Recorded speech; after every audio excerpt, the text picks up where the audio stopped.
कि वैक्सीन का तो कुरान करीम में जिक्र ही नहीं है। वैक्सीन कैसे लगा? इस किस्म की भी बातें कुरान करीम में जहाज का जिक्र है, हवाई जहाज का जिक्र है।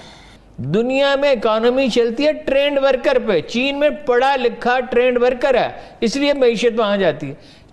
हत्ता कि इंडिया हमसे बेहतर है। लेकिन इंडिया में तो हमने कोई तब्दीली नहीं देखी। हमारी तरफ तब्दीली तो हमें बड़ी वाज़ेह नजर आई। हमारे लोग वैसे ज्यादा इंटेलिजेंट, चीनियों से भी ज्यादा इंटेलिजेंट है, इंडियन से भी ज्यादा इंटेलिजेंट है। वो पढ़ा लिखा वर्कर कहाँ है? चीन आपको जितनी वैक्सीन आप चाहते आपको उधार देने के लिए, अब भी उन्होंने दी है, अब उन्होंने दी है। आप एक फौज को इन्वॉल्व करते, उनकी इतनी बड़ी मेडिकल सर्विसेज हैं, प्राइवेट हॉस्पिटल्स को फौज खुद इन्वॉल्व कर लेती है। आप 1 करोड़ को लगा सकते थे। अरुण साहब, इस ताखीर से कितना नुकसान हुआ इंशाल्लाह अगले हफ्ते इसके ऊपर बात करेंगे। कहा नहीं जा सकता, लेकिन बिलियंस ऑफ डॉलर्स का नुकसान हुआ है और मुझे खतरा है लॉकडाउन करना पड़ा। कुछ एक बड़ा शिफ्ट हमें नजर आया है पाकिस्तान और इंडिया के पर्सपेक्टिव में पाकिस्तान की तरफ से, फिर ऐसा ही शिफ्ट हमें सऊदी अरब और ईरान के बीच में नज़र आया, अमेरिका और ईरान के बीच में आया। ग्लोबल कुछ ऐसा मॉडल करने की कोशिश हो रही है कि ये जितने भी इश्यूज़ हैं ये रिजॉल्व हो जाएं। सिर्फ जो एक इशू ज़ाहिर है वो इसमें अनएड्रेस्ड रहता है, वो पाकिस्तान का जो कश्मीर के हवाले से पॉलिसी है वो है, लेकिन बाकी चीज़ें कुछ मूव हो रही हैं अपनी अपनी जगहों से। इसको आप कैसे देखते हैं? देखिए, बात यह है कि पाकिस्तान तो हमेशा से ये बात करता रहा कि बातचीत होनी चाहिए और पुरअमन तरीके से मामला हल होने चाहिए, लेकिन भारत कोई ना कोई रास्ता निकाल के तो इस प्रोसेस से हटता रहा, क्योंकि 2 फ्रंट वॉर या 2 फ्रंट इशू जो भी आप लेके चले वो आपके लिए संभालना मुश्किल होगा। लेकिन इंडिया में तो हमने कोई तब्दीली नहीं देखी। हमारी तरफ तब्दीली तो हमें बड़ी वाज़ेह नजर आई। मैं वही बात कर रहा हूँ कि हुआ क्या है कि इंडिया ने आपको एक ऑफर कर दी कि जी हम आपसे बातचीत करने को तैयार हैं, नॉर्मलाइज करने को तैयार हैं। आपने बिल्कुल उसी तरह छलांगे मारनी शुरू कर दी हमारे लोगों ने। जिस तरह के ट्रंप ने कहा था मैं सालिसी करने को तैयार हूं, तो यहाँ ढोल बजने शुरू हो गए। अच्छा, हालांकि इंडिया को तो कभी काबिल कबूल नहीं हुई सालिसी, और उसके अलावा यह है कि अमेरिका कौन सा कोई ईमानदार सालिस होता, वो भी जिस तरह अफगान इशू पे पाकिस्तान को इस्तेमाल करके भारत को वहां बिठा दिया, यहाँ भी वो भारत को ओबलाइज करता। लेकिन ये हमारे यहाँ कोई मसला है कि लोग इसके ऊपर बहुत ज्यादा तवक्कुआत लगा लेते हैं। आपने अगर इंडिया से ताल्लुकात ठीक करने हैं तो किन बुनियादों पे, वो कौन से ऐसे नुकात हैं जिनकी बुनियाद पे? मैं समझता हूँ फॉरेन ऑफिस की अक्सर बात करता रहता है और वो बड़े वाज़ेह हैं कि जनाब कश्मीर में आप पहले तो वो हालात पैदा करें जहां हम नेगोशिएशन की बात किया करते थे। इन हालात में तो नहीं हमने नेगोशिएशन की बात की। जब आपने 370 आर्टिकल 370 और 35A को एब्रोगेट कर दिया तो वो तो बातचीत का सारा किस्सा ही मुख्तलिफ हो गया। तो आप पहले उस नुक्ते पे जाएं जहां बातचीत की हम करते थे, तो वो कोई ऐसी चीज नजर नहीं आती। वो तो छोड़ दीजिए, जो कश्मीर में मजालम हो रहे हैं, जिस तरह लोग मारे जा रहे हैं, जिस तरह कर्फ्यू है, जिस तरह कोरोना की सूरत हाल वहां पे बदतर है, अस्पताल भरे पड़े हैं, कोई पुरसाने हाल नहीं, ऑक्सीजन नहीं वहां पे, वो जो ह्यूमन राइट्स का इतना बड़ा वहां पे कोहराम मचा हुआ है, वो तक तो आप छुड़वा नहीं सके। तो बात किससे करनी है? आपने किस बात की? तो ये एक ऐसे ही हवा में घोड़ा छोड़ देने वाली बात है।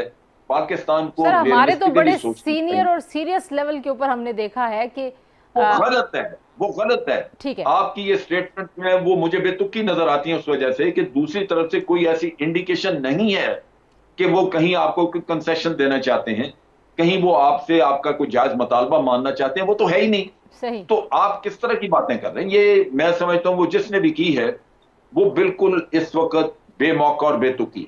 ठीक हो गया। ताहिर साहब, आप किस तरीके से देखते हैं ईरान के ऊपर जो पॉलिसी तब्दील हुई है, और सऊदी अरब ने भी इंडिया दिया कि वो बात करेंगे ईरान के साथ, तो जाहिर है ईरान नेबरिंग कंट्रीज़ और अफगानिस्तान की सूरत हाल में देखें तो वो भी एक बहुत ही अहम उसके स्ट्रेटेजिक उसमें इक्वेशन में आते हैं। फिर रूस और पाकिस्तान और चाइना जिस तरीके से मूव कर रहे हैं वो भी बड़ा स्ट्रेटेजिक है इस सारी सिचुएशन में।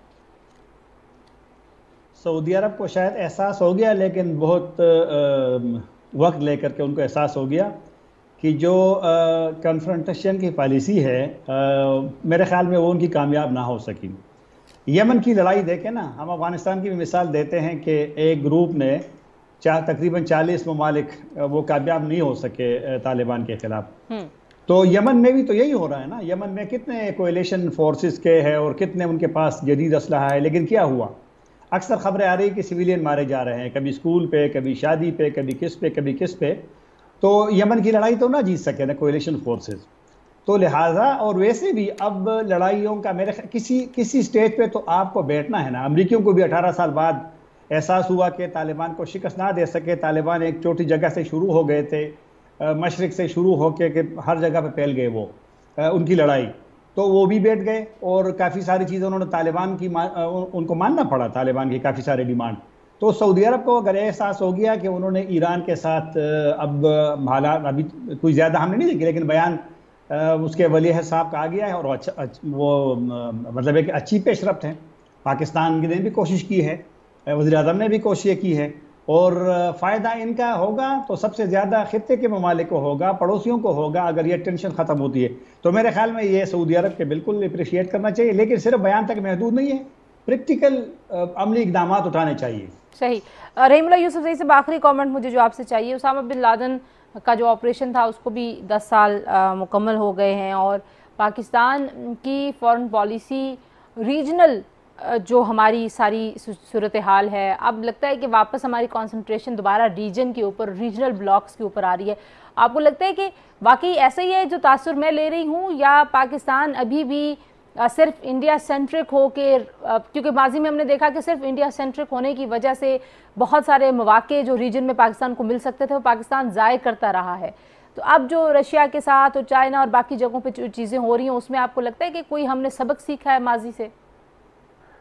मेरे ख्याल में देखें, अमेरिका की जो पॉलिसी में तब्दीली आई, और ये अभी नहीं आई बल्कि ये बुश और फिर ओबामा, ट्रम्प, और ये भारत के बहुत करीब जो अमेरिका गया है, पाकिस्तान को ये एहसास हुआ कि पाकिस्तान को भी मुतबादिल जो है ढूंढने चाहिए।